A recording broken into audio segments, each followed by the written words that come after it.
Hi, this is Matt with AppliancePartsPros.com. Today we'll be showing you how to repair your appliance. Remember, anytime you work on an appliance, make sure it's unplugged or the circuit breakers are off so there's no chance of electrocution. In this video, we're going to show you how to change out the GE dryer timer. It's going to be a very easy repair and should only take a few minutes to show you how to do it. If you already have one of these, great. If not, you can click on the link below or get it at AppliancePartsPros.com. When you open up the package, you're going to get the new dryer timer. The dryer timer controls the functions of the dryer. The main reason you'll be changing it out is if it's failed and the dryer is not starting or going through the cycles. The timer is located right in the middle of the console, right behind the timer knob. First thing we're going to do is reach in and pull the timer knob off.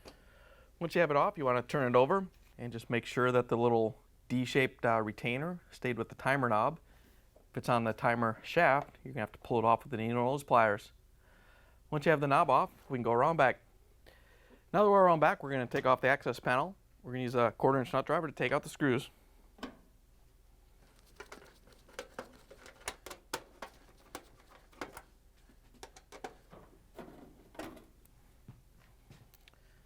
Once you have the screws out, we're just going to carefully lift the panel out. There's a tab on each end. And we're just going to carefully let it hang by the grounding wire. It's not that heavy. The timer has a bunch of individual wires on the top and the bottom. You want to make sure you take a picture or write down where they go so you don't mix up the wires. The first one we're going to do is the purple on the left. We're going to reach in with the needle nose and grab the wires. And they're on there pretty tight, so we're going to use the small flathead screwdriver to help break it free. Then the red one. And the orange one on the other end. On the bottom, we're going to do the yellow, the white, and the black.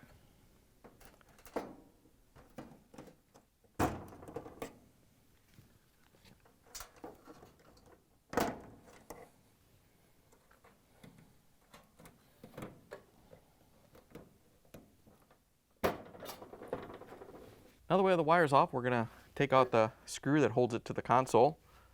Because the top of the dryer is in the way, we're going to use the long 1/4-inch nut driver with the Torx 10 bit to take it out.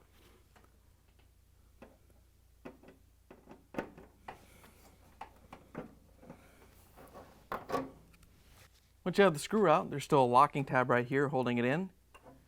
So we're going to take a small flathead screwdriver and press that in just enough so that when we turn the timer, it's released.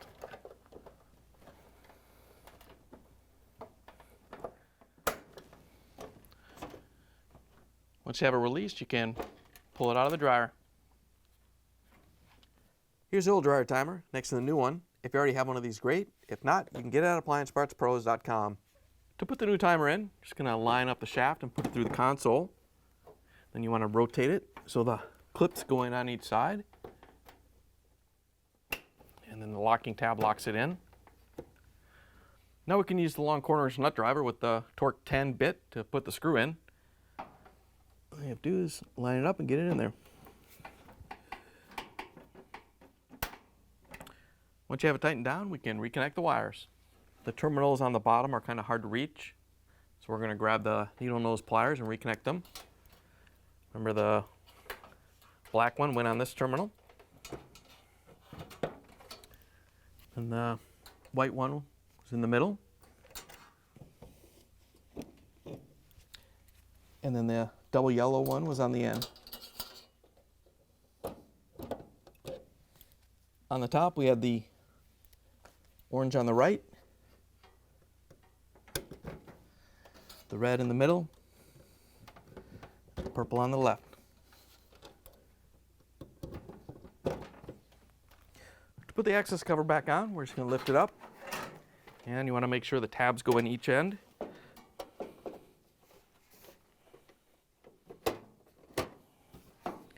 We can use the 1/4-inch nut driver to put in the screws.